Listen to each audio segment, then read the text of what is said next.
ராதே கிருஷ்ணா. ஹரிஹி லக்ஷ்மீவல்லபாரம்பா மிகனோ மணிமத்மாஸ்மதாச்சாரிய பர்யந்தா வந்தே குரு பரம்பராம். அன்னவயல் புதுவையாண்டால் அரங்கற்கு பண்ணு திருப்பாவை வல்வதியும் இன்னிசையால் பாடிக் கொளுத்தனர் பாமாலை பூமாலை சூடிக் கொடுத்தாலை சொல்லு சூடிக் கொடுத்த சுடர்கொடியே தொல்பாவை பாடி அருள வல்வளையாய் நாடினீ வேங்கடவர்க்கு என்னை விதி என்னும் இம்மாற்றம் நாம் கடவா வண்ணமே நல்கு.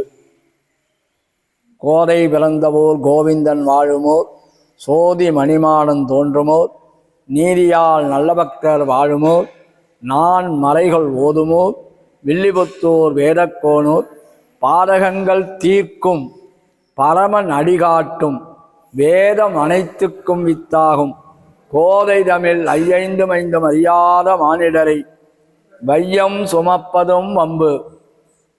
அதாவது ஆண்டாள் நாச்சியாருடைய பெருமையை நம் குழந்தைகளுக்கு சொல்லிக் கொடுக்க வேண்டும். இந்த ஆண்டாள் நாச்சியார் கிபி 9ஆம் நூற்றாண்டின் இறுதியிலே தர்மமிகு தமிழகத்திலே ஸ்ரீவில்லிபுத்தூர் என்கின்ற க்ஷேத்திரத்திலே அவதாரம் பண்ணார். 143 தமிழ் பாடல்களை இயற்றினார். அது தவிர 30 பாசுரங்கள் திருப்பாவை என்று சொல்லப்படுகின்ற தமிழ் பாடல்கள். அதிலே இந்த மார்கழி மாதத்தில் 30 நாளும் பாவை நோன்பு இருக்கிறார்கள். இந்த பாவை நோன்பிலே அவர் முதல் பாசுரத்திலே மார்கழி திங்கள் மதி நிறைந்த நன்னாளார் என்று சொல்லி நீராட போதுவீர் போதுமினோ நேரிலேயே சீர்மல்கும் ஆய்ப்பாடி செல்வச் சிறுமீர்கள் கூர்வேல் கொழுந்தொழிலன் நந்தகோபன் குமரன் ஏராண்ட கண்ணி யசோதை இளஞ்சிங்கம் கார்மேனி செங்கன் கதிர் மதியாம் போல்முகத்தான் நாராயணனே நமக்கே பறை தருவான் பாரோர் புகழப் படிந்தேலோர் எம்பாவாய் அப்படிங்கிறார். ஏன்னா கதிர் மதி, கதிர்னா சூரியன், மதினா சந்திரன். நாம் ஏற்கனவே இந்த வைகுண்ட ஏகாதசியில் இதை பற்றி நாம் பார்த்துருக்கோம். இந்த 2 கிரகணங்களுடைய இதில் தான் நம்மளுடைய ஜீன்ஸுகள் நல்ல வழியில் இருக்குது அப்படிங்கிறத. அது இந்த மார்கழி மாதத்தில் நமக்கு சுத்தமாக கிடைக்கிறது அப்படின்னு சொல்லி ஆண்டாள் நாச்சியார் தன்னுடைய பாவையிலே குறிப்பிடுகிறார்.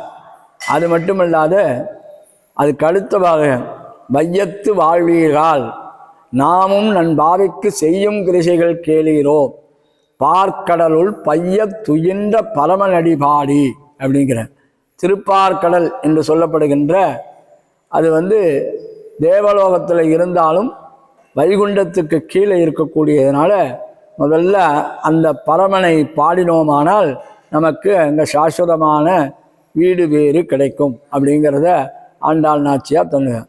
அதுக்கு அடுத்தபடியாக 3வது பாசுரத்திலே நாம் இன்றைக்கெல்லாம் ஏதாவது ஸ்கூல் பசங்களை கேட்டு மழை எப்படி பெய்யுறதுன்னா அவள் இது பண்ணுவாள். 4வது பாசுரத்தில் ஆண்டாள் நாச்சியார் அதை அற்புதமாக சொல்லியிருக்கார். ஸ்கூலில் படிக்கிற பசங்களை கேட்டால் யாரோ விஞ்ஞானி கண்டுபிடிச்சாம்பா, விஞ்ஞானி இல்லை. ஆழி மழை கண்ணா ஒன்று நீர் கைகரவே ஆழியுள் புக்கு முகந்து கொடு ஆற்றேரி ஊழி முதல்வன் உருவம்போல் மெய்கரத்து பாடியாம் தோளுடைய பத்மநாபன் கையில் ஆழிபோல் மின்னி வளம் புரிவோல் நின்றறிந்து தாளாதே சாங்கம் ஊதித்த சரமலை போல் வாழ உலகினில் பெய்திலாய் நாங்களும் அப்படின்னு சொல்கிறார். ஆண்டாள் நாச்சியார் என்ன சொல்கிறார்? மழை எப்படி பெய்யறதுங்கிறத எந்த இன்ஸ்ட்ருமெண்ட்டும் இல்லாமல் அவருடைய பெருமாள் கொடுத்த அந்த மெய் ஞானத்தினாலே நமக்கு சுட்டி காட்டுகிறார். ஆழி மழை கண்ணா, அதாவது கடலில் போய் ஆழியுள் புக்கு முகந்து கொடு ஆற்றேரி. இப்போ எல்லாம் என்ன பண்ணுறா, மீடியாலேயும் சரி இதுலேயும் சரி, கோடை காலத்தில் கத்திரி வெயில்லாம் அப்பா என்ன வெயில் என்ன வெயில் என்ன வெயிலுங்கிறான். அந்த வெயில் அடித்தாதான் கடலில் இருக்கிற தண்ணீர் ஆவியாகி மேலே போகும். அப்படி மேலே போனாதான் அடுத்து வர்றதில் அது மழை பெய்யும். அதனால தான் ஆழி மழை கண்ணா ஒன்று நீர் கைகரவே ஆழியுள் புக்கு முகந்து கொடு ஆற்றேரி ஊழி முதல்வன் உருவம்போல் மெய்கரத்து. இப்போ நாம் கோவிலில் போய் பெருமாளை சேர்க்கிறோம். அவர் எப்படி இருக்கார்? கண்ணங்கரேன்னு கருப்பாக இருக்கார். அது மாதிரி கார் மேகங்கள், கருப்பாக மேகம் சூழ்ந்தாதான் மழை பெய்யும். வெள்ளை வெள்ளையாக மேகம் இருந்ததுன்னா மழை பெய்யாது. அதனால் கார்மேனி செங்கன் கதிர்மதியாம் போல் முகத்தான் ஆழிபோல் மின்னி, அவருடைய கையில் இருக்கக்கூடிய அந்த சக்கரம் போல மின்னல் மின்ன வேண்டும்.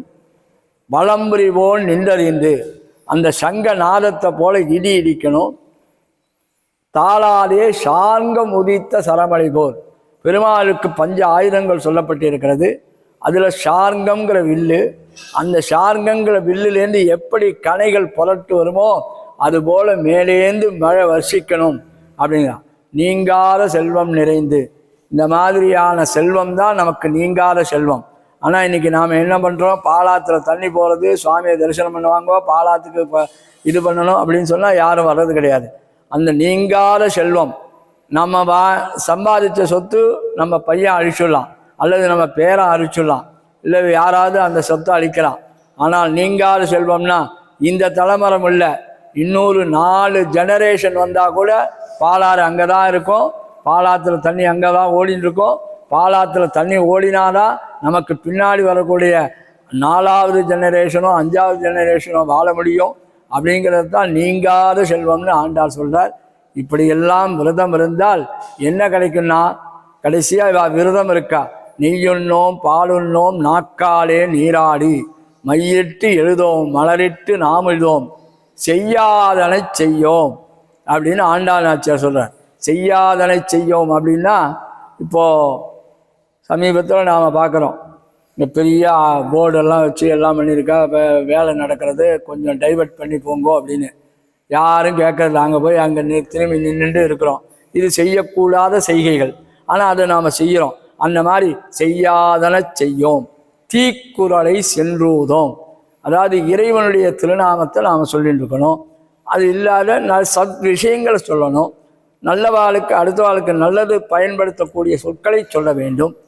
இனிய உளவாக இன்னாத கூறல் கனியிருப்ப காய் கவர்ந்தட்டுன்னு திருவள்ளுவன் சொல்கிறார். அதே பேட்டர்ன் தான் அப்படியே மாற்றி சொல்கிறான்.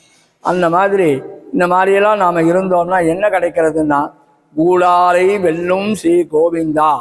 இந்த 30 நாள் நாம் விரதம் இருந்து 26 நாள் விரதம் இருக்க, 27ஆம் நாளில் விரதத்தை பூர்த்தி செய்கிறா, பகவான் அனுக்கிரகம் கிடைக்கிறது.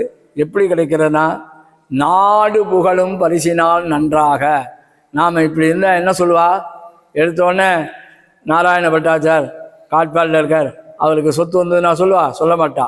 இந்தியா பீப்புள், இந்தியா இவ்வளோ விசேஷமாக இருக்குது, இந்திய தேசம் இவ்வளோ இதுவாக இருக்குது அப்படின்னு தேசத்தை தான் சொல்லுவாள். நாடு புகழும், பிற நாடுகள் நம்மளை புகழும், நாட்டை புகழும். அந்த மாதிரி புகழ்கிறதுக்கு யாருடைய அனுக்கிரகம் தேவை? எம்பெருமானுடைய அனுக்கிரகம் தேவை. அதைத்தான் வங்க கடல் கடந்த மாதவனை கேசவனை செங்கன் திருமுகத்து செல்வத் திருமாலால் எங்கும் திரு அருள் பெற்று இன்புறுவர் அப்படின்னு தன்னுடைய திருப்பாவினுடைய கடைசி பாசுரத்தில் அற்புதமாக சொல்லியிருக்கா. இந்த கூடாரை வெள்ளிங்கிறது ஆண்டாள் நாச்சியார் நமக்கு பெருமாள் எப்படி அனுக்கிரகம் பண்ணுகிறார் அப்படிங்கிறத பறை பறை என்கின்ற வார்த்தையினாலே கூறுகிறார். பறை என்றால் அருள். அந்த அருள் நமக்கு எப்படி கிடைக்கும் அப்படிங்கிறத, அதுக்கு நாம் என்னென்ன செய்யணும் அப்படிங்கிறத இந்த 30 பாசுரங்களில் ரொம்ப அற்புதமாக சொல்லியிருக்கா. மங்களானி பவந்தோஹு.